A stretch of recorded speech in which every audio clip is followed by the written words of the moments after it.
আসসালামু আলাইকুম সবাইকে সবাইকে হিসাব বিজ্ঞান ক্লাসের আরো একটি গুরুত্বপূর্ণ কনসেপ্ট নিয়ে আজকে আমরা আলোচনা করব। সো আমরা কথা না বাড়িয়ে আমরা আমাদের ক্লাসে চলে যাই। সবাই কিন্তু এই টপিকটা একটু ভালো করে দেখবেন এবং প্রয়োজনে নোট ডাউন করে নেবেন, ঠিক আছে? আমার কথাগুলো প্রথমত হচ্ছে মন দিয়ে শুনবেন, এরপরে কাজ হচ্ছে আপনাকে অবশ্যই নোট ডাউন করতে হবে, ঠিক আছে? নোট না করলে কিন্তু হবে না। ওকে, ক্লাসটা খুবই সংক্ষেপ হবে, দেখে বুঝতে পারতেছেন। আমরা জানি হিসাব তথ্যের ব্যবহারকারী খুব ইম্পর্টেন্ট।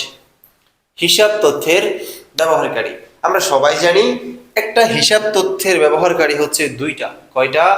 দুইটা। প্রথমত হচ্ছে অভ্যন্তরীণ ব্যবহারকারী, এরপরে হচ্ছে বাহ্যিক ব্যবহারকারী। কটিজ? ওকে, অভ্যন্তরীণ ব্যবহারকারী ভাই জাস্ট মুখস্থ করার দরকার নেই, জাস্ট আমার কথাটা শুনেন। অভ্যন্তরীণ কারা? যারা একটা প্রতিষ্ঠানের গুরুত্বপূর্ণ সিদ্ধান্ত নেয়। আমি আবার বলতেছি, অভ্যন্তরীণ কারা? যারা একটা প্রতিষ্ঠানের গুরুত্বপূর্ণ সিদ্ধান্ত নেয়, তারাই অভ্যন্তরীণ ব্যবহারকারী, ঠিক আছে? এবার এক্সাম্পল দিই। এই যে ব্যবস্থাপক ভাই, ব্যবস্থাপক সবচেয়ে গুরুত্বপূর্ণ প্ল্যানিং, পরিকল্পনা এগুলো করে না, তার মানে ব্যবস্থাপক হচ্ছে অভ্যন্তরীণ ব্যবহারকারী। ম্যানেজার, আমরা জানি একটা ম্যানেজার তিনি উচ্চ পদস্থ লোক, তিনি সকল সিদ্ধান্ত গ্রহণ করে, তার মানে ম্যানেজার হচ্ছে একজন অভ্যন্তরীণ ব্যবহারকারী। এটা অনেকে টেকনিক দিয়ে পড়ায় ভাই, টেকনিক দিয়ে পড়লে হবে না, বুঝতে হবে, ঠিক আছে? যে যারা একটা প্রতিষ্ঠানের গুরুত্বপূর্ণ সিদ্ধান্ত নেয় তারাই অভ্যন্তরীণ ব্যবহারকারী। ওকে, উৎপাদন পরিদর্শক অভ্যন্তরীণ ব্যবহারকারী। ভাই পরিচালক এটা অবশ্যই কি অভ্যন্তরীণ ব্যবহারকারী। ওকে, প্রধান নির্বাহী কর্মকর্তা যাকে ইংরেজিতে বলা হয় সিইও, এটাও কি একটা অভ্যন্তরীণ ব্যবহারকারী। এরপরে ট্রেজারার, ট্রেজারার হচ্ছে কোষাধ্যক্ষ, যেটা বিভিন্ন বিশ্ববিদ্যালয়ে দেখা যায়, ঠিক আছে? তার মানে ট্রেজারার কই দেখা যায়? ইউনিভার্সিটিতে শোনা যায়, আমরা কিন্তু শুনি। তার মানে এই ট্রেজারার হচ্ছে কি একটা অভ্যন্তরীণ ব্যবহারকারী। মালিক অভ্যন্তরীণ ব্যবহারকারী। এখানে আপনাদের কনফিউশন হচ্ছে কর্মচারী এবং কর্মকর্তা নিয়ে। মনে রাখবেন, কর্মচারী হচ্ছে যারা শ্রমিক, তারা হচ্ছে কর্মচারী। আর কর্মকর্তা কারা? যারা হচ্ছে আপনার সিদ্ধান্ত গ্রহণ করে, তারা হচ্ছে আপনার কর্মকর্তা।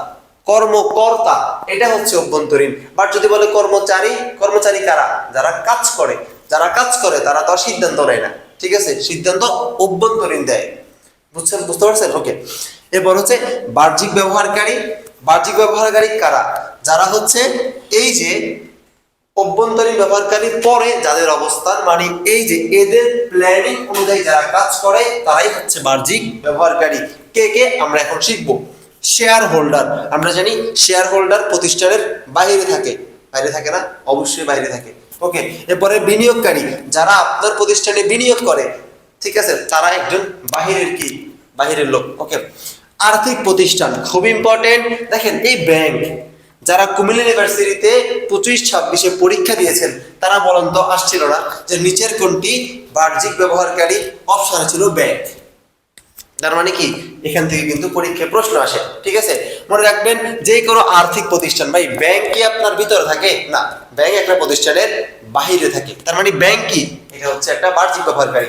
সরকার, ভাই গভর্নমেন্ট কি ভিতরে থাকে? না, গভর্নমেন্ট বাহিরে থাকে। তার মানে কি সরকার একটা বাহ্যিক ব্যবহারকারী। এরপরে পাওনাদার, সকল ধরনের পাওনাদার, দেনাদার সবগুলো কি বাহ্যিক ব্যবহারকারী। এরপরে এনবিআর, অর্থাৎ হচ্ছে কি কর যেটা আছে, এটা অবশ্যই কি বাহ্যিক ব্যবহারকারী, ঠিক আছে? তাহলে এই যে এতটুকু পড়লে কিন্তু আমাদের হয়ে যায়। সবাই হচ্ছে একটু দেখেন, এতটুকু পড়লে কিন্তু আমাদের হয়ে যায়, ঠিক আছে? তো আমরা এইরকম হচ্ছে ধারাবাহিক ক্লাস দিতে থাকবো আপনাদের জন্য। সবাই আমাদের সাথে থাকুন। আসসালামু আলাইকুম।